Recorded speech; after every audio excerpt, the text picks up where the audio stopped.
What's up? Welcome back to our YouTube channel. I am educado by Sir Arnold Bryan Mercado, and this time we're going to discuss another topic in Philippine politics and governance. And this is all about the Legislative Department. Legislative Department o yung mga gumagawa ng batas. Sila ang nagki-create ng law para sa mga mamamayan. This department is focused on the components of the Constitution that pertain to the legislative power and the important role that the legislative branch plays in our government. Dito natin pag-uusapan yung Kongreso, Senado, at mga gumagawa pa nga ng batas. Maging ang konstitusyon ay magiging bahagi ng ating talakayan. Let's start with a simple quote from Sir Oliver Ellsworth. Ang letter na ginawa niya ay para kay Governor Trumbull. The powers of Congress must be defined, but their means must be adequate to the purposes of their constitution. It is possible there may be abuses and misapplications. Still, it's better to hazard something than to hazard all. So may point naman po doon si Sir Oliver. Now let's go with another quote from James Madison. The members of the Legislative Department are numerous. They are distributed and dwell among the people at large. Their connections of blood, of friendship, and acquaintance embrace a great portion of the most influential part of the society. They are more immediately the confidential guardians of their rights and liberties. Now, take a look at the picture. That is the branches of the Philippine government. We have the three branches: legislative, executive, and judicial. But this time, let's go deeper with the legislative department. And let's talk about the House of Representatives and the Senate. So ano-ano nga ba mga narito? Sino-sino yung mga bahagi ng sinasabi nating Kongreso, maging ng sinasabi nating Senado? We have this important principle na ginagawa sa Legislative Department at sa lahat ng mga branches ng government natin ang checks and balances. Mahalaga yan para hindi basta-basta nagkakaroon ng desisyon na hindi dumadaan sa tamang proseso. Maging sa financial status ng government, ginagawa yan. Let's say for example, President may disapprove bills enacted by the Congress. Actually, may say naman lagi si Presidente sa lahat ng uri ng batas na ginagawa ng mga senador at ng mga congressmen or congresswomen. Pero, pwede naman itong sang-ayunan. But the last say will be from the President. Pag dinisregard to ng Presidente, within 30 days, that means, approve sa kanya yung sinasabing batas na ginawa nila. Next, we also have the Congress. They also may reject appointments by the President. So, may karapatan din silang tanggihan ang Presidente, lalo na sa pag-a-appoint. Halimbawa, si President Duterte ay in-appoint si DepEd Secretary Leonor Briones. Pero yung mga nasa Senado at sa Kongreso ay hindi naman pabor, may karapatan silang tanggihan to at disapprove. Also, the judiciary may declare unconstitutional laws passed by the Congress. Kung sa tingin nila hindi ito pasok, yung ating judicial, yung hukuman natin ay hindi ito pasok sa Kongreso ng Pilipinas, syempre hindi naman din papayagan ng judiciary, lalo na ng Supreme Court, yung sinasabi nating pagpasa ng isang batas. Dapat naayon to sa Philippine Constitution of 1987.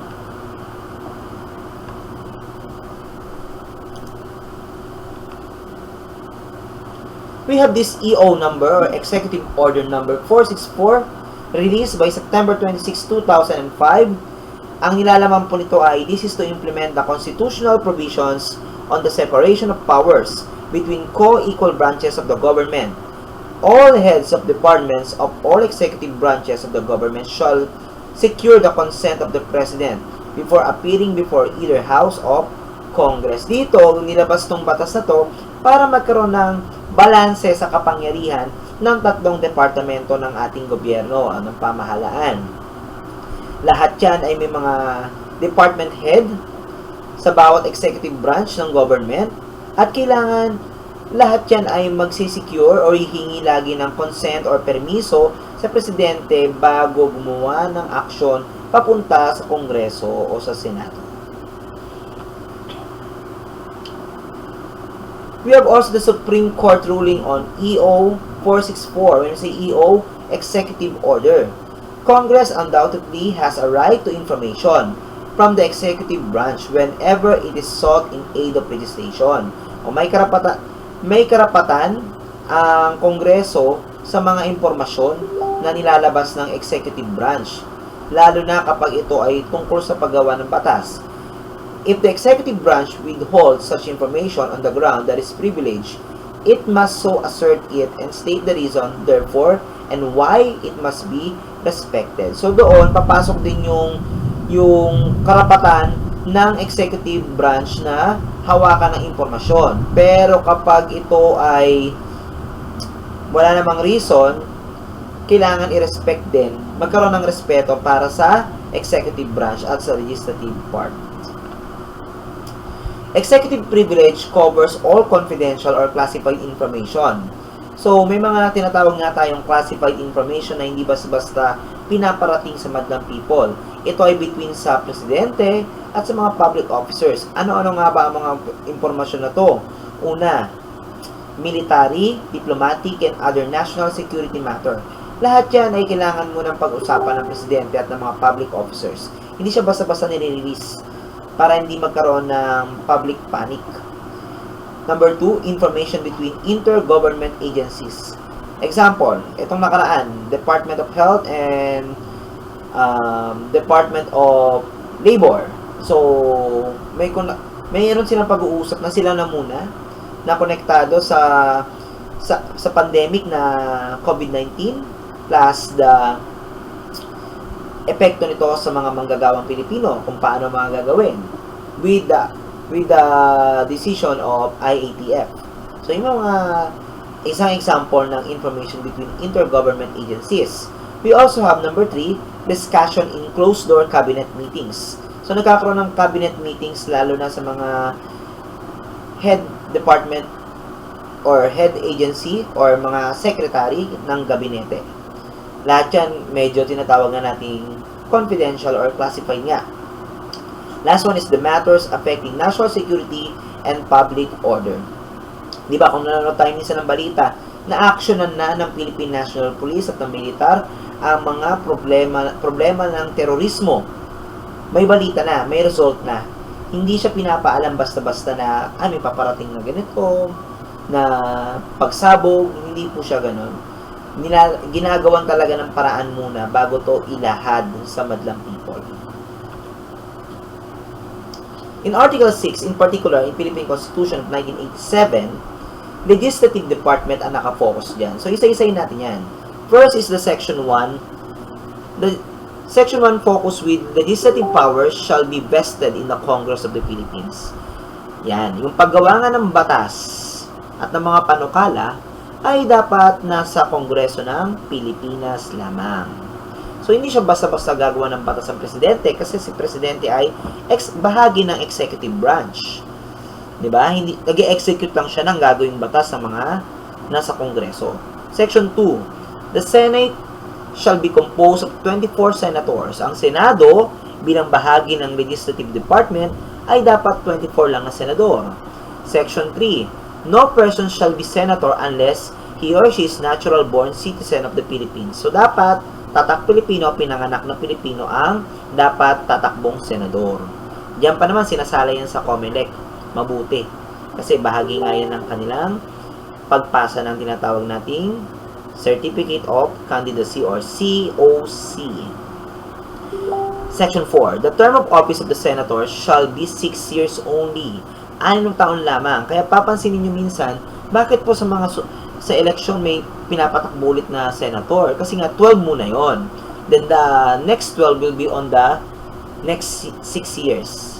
After 6 years, next set naman ng 12 senators ang ating i-vote. So, in total, may nauupo talagang 24. So, after 3 years, yung 6 term na yon, magkakaroon ulit ng election, so hindi na kakaroon ng puwang sa 24 na senator sa Senado. Section 5, the House of Representatives. Ito naman ay composed of not more than 250 members who shall be elected from legislative districts. So, dito na papasok yung mga congressmen. Ayan. So, yan yung mga binoboto natin na uupo bilang mga representative natin sa Kongreso.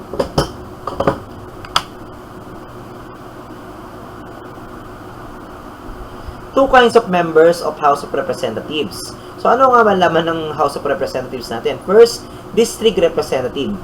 They are elected directly and personally from the territorial unit he or she is seeking to be represented. Example natin, yung congressman nga natin ng 1st district, 2nd district, 3rd district, etc. Sila yung binoboto ng tao na maupo direkta dun sa sinasabi nating kongreso. Bahagi sila ng kongreso. Also, the party list representative. Ito naman yung mga chosen indirectly, though the party he or she represents who is the one who voted by the electorates. Dito, di ba, pag boboto tayo, meron tayong party list na binoboto. Halimbawa, meron tayong Gabriela. Yung pinakapangalan lang ng party list ang ibobote. Pero yung mismo magre-represent nun, hindi natin alam kung sino. So, kung sino man mapagkasunduan ng Gabriela party list at nagwagi sila sa eleksyon, at pinaupo nila tong taong to, halimbawa, si Juan de la Cruz, ang kanilang napiling representative, siya ang uupo sa Kongreso. Yan ang dalawang paraan ng pagpili ng mga miyembro sa House of Representatives. Section 6. No person shall be a member of the House of Representatives unless he is a natural-born citizen. Again, kailangan dugong Pilipino, totoong Pilipino. And on the day of the election, at least 25 years of age. So, may age, 25. Able to read and write, marunong magbasa, magsulat. And except for the party list representatives, a registered voter in the district in which he shall be elected. So, dapat talaga, binoboto talaga siya. Section 7. The members of the House of Representatives shall be elected for a term of 3 years, but not more than 6 years imprisonment. Ayan. Then, meron din tayong freedom from arrest na karapatan nila. Offenses punishable by not more than 6 years imprisonment. Yan. Then, meron din tayong karapatan sila na while Congress is in session, hindi sila pwedeng huliin. Isa yan. Then, another is freedom of speech and debate.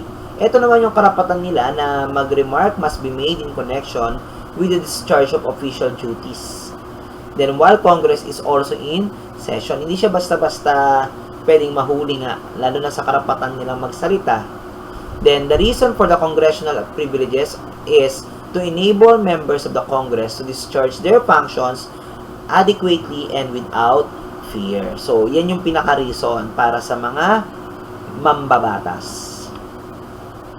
Section 12. All members of the Senate and the House of Representatives shall, upon the assumption of office, make a full disclosure of their financial and business interests. So, kailangan wala silang business. Sana nangyayari yan. Wala silang dapat sideline. Dapat sila ay pure na member lamang ng Senate and House of Representatives. Example, si Villar, ayan, Senator Villar, Senator Cynthia Villar, yung kanyang pagiging membro ng Senado ay senator. Pero ang tanong ba ay meron ba siyang business? Meron silang family business but hindi nakapangalan sa kanya. Nakapangalan po ito kay Manny Villar. So, that's clear. Malinaw naman, di ba? Na hindi talaga nagkaroon ng business or financial and business interest si Villar. That's only an example. Section 13. No senator or member of the House of Representatives may hold any other office or employment in the government. Isa lang. Dapat doon lang sila. Wala nang iba pa. Kapag ginawa nila, mapo-forfeit sila sa posisyon. Meron din tayong tinatawag na under ng Section 13, incompatible office. The office which is not held by a member of Congress outside the legislative department. Meron din tayong tinatawag na forbidden office. Ito naman yung office which a member of Congress may not be a beneficiary because of being a participant when said the office was created. Section 15. Section 15, the Congress shall convene once every year of the fourth Monday of July for its regular session, and shall continue to be in session for such number of days as it may determine until 30 days before the opening of its next regular session, exclusive of Saturdays and Sundays and legal holidays. The President may call a special session at any time. So, dito, kailangan mag-report na sila ng first Monday or 4th, July 4th. Yun ang simula ng kanilang regular session. And wala silang pasok syempre ng Sabado-Linggo at syempre ng legal holidays. Yun nga lang, kapag si President nagpatawag ng special session, covered sila nun. Section 16, the Senate shall elect its President. So meron tayong senatorial President.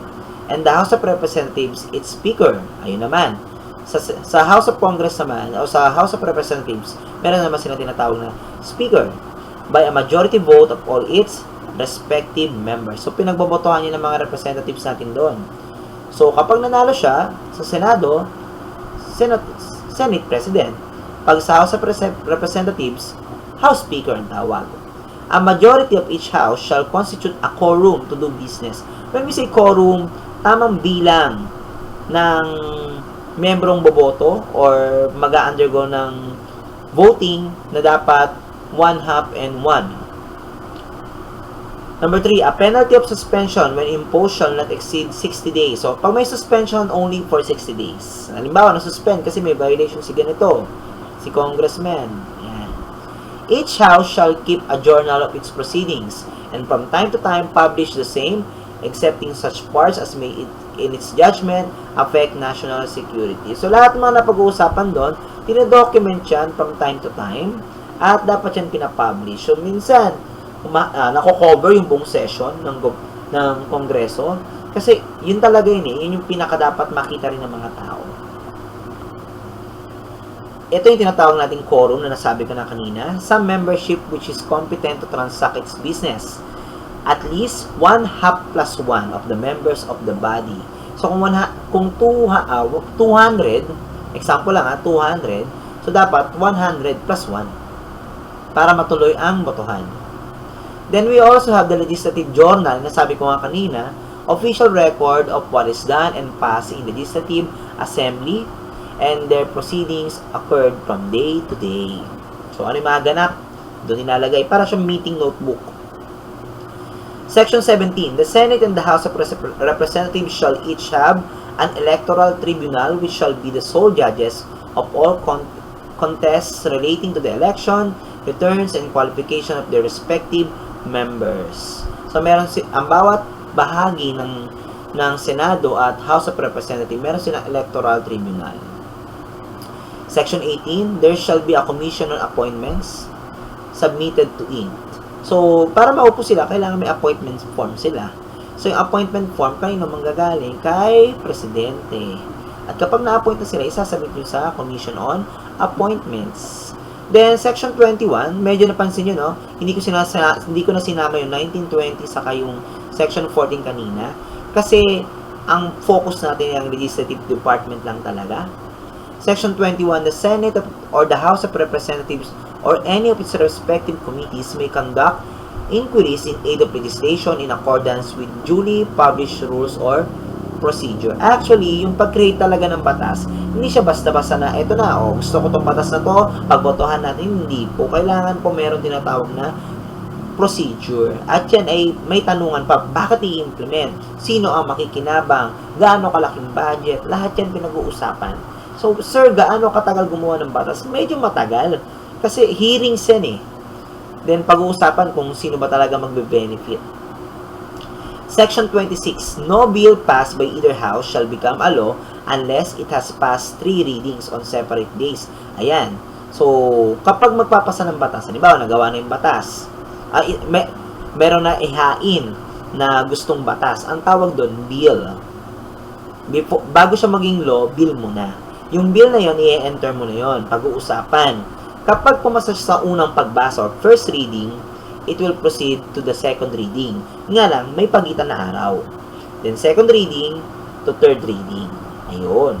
Lahat ng printed copies ay ipamimigay sa lahat ng membro after ng 3 days. Ayan, bago ito mapasa. Eto na, steps in the passage of a bill. So, paano nga ba? Meron tayong first reading. Sa first reading lang, pinag-uusapan lang dyan, ay reading of the number, title of the measure, and name of the author. Halimbawa, bill number 1, entitled, ganito law. Ganito law. And sinong gumawa? Halimbawa, ganito law made by Juan de la Cruz. Example lang yon. Second reading. Kapag pumasa sa first reading at approve naman sa madlang people, sa madlang kongreso at sa mga senador, second reading naman. The bill is read and is entirely scrutinized, debated upon, and amended when desired. Ayan. So, chachap-chapin mula simula hanggang dulo, lahat ng importanteng detalye aalamin na. So, pag pumasa sa second reading, proceed siya sa third reading. Pero kung pag hindi pumasa sa second reading, saan babalik? Sa first reading. First reading ba? Yes. Then, there are some revisions para sa second reading. Third reading, members merely register votes and explain them. No further debate is allowed. Ayun, nakalimutan kong banggitin kanina. Sa second reading, nagtatalo-talo talaga sila, nag-aaway. Hindi naman nagtatalo, nag-aaway. Nagkakaroon talaga ng brainstorming. Bakit kailangan gawin yan? Yan. Sa third reading, wala na yun. Kasi ang pinag-uusapan na lang dito ay botohan. Sino na ang pabor para ipasa ang bill na to at maging batas? Bakit di na ina-allowed ang debate? Kasi ginawa na yung second reading. Section 27. Every bill passed by the Congress shall, before it become law. Ayun, automatic. Pag pumasa siya, batas. Be presented to the President. Ay nga lang, bago siya maging batas, kay President muna. Ang final say, ang huling pipirma, si President. If he approves the same, sign niya yun. Otherwise, he shall veto it and return the same with his objections enlarged on its journal and proceed to reconsider it. Meron tayong tinatawag na veto power. Si veto power ay kay President na hindi pirmahan yan. Lalo na kapag sa tingin niya, halimbawa, pumasa ng first reading, second reading, third reading, okay na. Pero pag hindi kay President, hindi pumasa. At dinis-approve niya, binalik niya sa Kongreso. That is what we call veto power. 3 ways when a bill may become law. So, ano-ano ba mga paraan para maging batas ang isang bill? Ito po yun. Sorry. Balik natin. When the President approves the bill by signing it. Ayun, malinaw na yun ha. Kapag ang Presidente nag-sign, matik. That's a law. Number 2, when the President vetoes the bill and the same is overridden by the 2/3 votes of all the members of both houses. Halimbawa, binalik nga niya, ay, veto power, sabi ni Presidente, ayoko niyan, binalik niya sa Kongreso, pinagbotohan, 2/3 ng Kongreso, gusto to, automatic batas. Number 3, when the President does not communicate his veto within 30 days after the date of receipt. Example, nakuha ni President Duterte ang Bill number 1, also known as ganon-ganon law. Pagkatapos, hindi niya pinansin, hindi niya pinirmahan. After 30 days, automatic batas na siya. So, see? Nga lang, isang way yun para patagalin ang pag-execute ng batas. Isa yun. Yun yung mga sikreto sa Kongreso. Now, let's go with the word the law.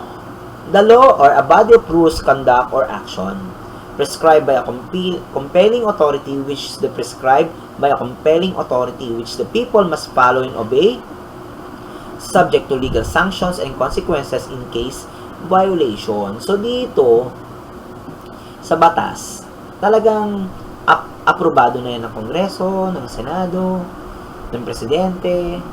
Ito ay binabagsak at ipinoproklama sa mga madlang people para sundin. Now, should be obey ayon nang naaayon sa batas, nang nababatay sa batas na nangyari o nagawa. Kapag na-violate siya ng mga tao, automatically, there will be some consequences and legal sanctions. Sir, paano kapag yung nag-execute, nagpapatupad, ang mismong may violation? Sa pagpapatupad ng batas, meron po ba siyang parusa? Yes po, lahat po ay pasok sa consequences, kahit siya yung nag-enforce ng law. Now, let's go with the types of law. First is constitutional law. It's fundamental of the supreme law of the land. Ito yung pinakamataas na uri ng batas kasi ito ay batay sa Constitution. Nanggaling talaga siya sa Constitution ng Pilipinas. Another is the statute. This is law passed by the Congress. Batas lamang na hindi batay sa Constitution. Inihain at pumasa sa panlasa ng Kongreso at naging batas. Ito naman jurisprudence. This is the law composed of decisions promulgated by the Supreme Court. Ito naman, galing naman tong batas na to sa Judicial Department natin. Sir, kala ko po ba Legislative Department? Yes po, pero kasi may mga uri tayo ng batas na kailangan po ng guidance ng Judicial Department. So, kalimbawa, gumawa ang batas ang Legislative Department. Pero ito ay tungkol sa pagparusa ng kamatayan sa mga gumawa ng rape, halimbawa. Therefore, pagdating niyan syempre ang concern yung yung morality, di ba? Yung karapatan ng mga bilanggo. So, papasok naman sa Supreme Court. So, ang tawag yun, jurisprudence. We also have the treaties. This is an agreement naman entered between and among the Philippines and other states or other entities. Ito namang treaties, tinatawag din natin siyang kasunduan, isang uri ng batas na pinagkasunduan ng isang bansa papunta sa isang pang bansa. Then also, ito naman yung ordinances. This is passed by the local government. Ito yung mga pinapatupad ng mayor, ng barangay, city ordinances ang tawag dyan, or local government ordinances. Halimbawa, sinabi ni Mayor, ganito, ni Mayor Blue. Sabi ni Mayor Blue, bawal magtapon ng basura tuwing MWF. Ang tamang araw lamang ay Tuesday at Thursdays. So, executive order that is only ordinance. Kasi nanggaling lamang kay Mayor or kay Kapitan. So, yan yung mga example ng batas na meron tayo sa Pilipinas at ang kanyang mga uri. Questions? You can give me a message on my email account. Then also you can like my Facebook page, I am Educado, and my YouTube channel. That's the link. Goodbye everyone, and thank you for listening for our topic entitled the Legislative Department.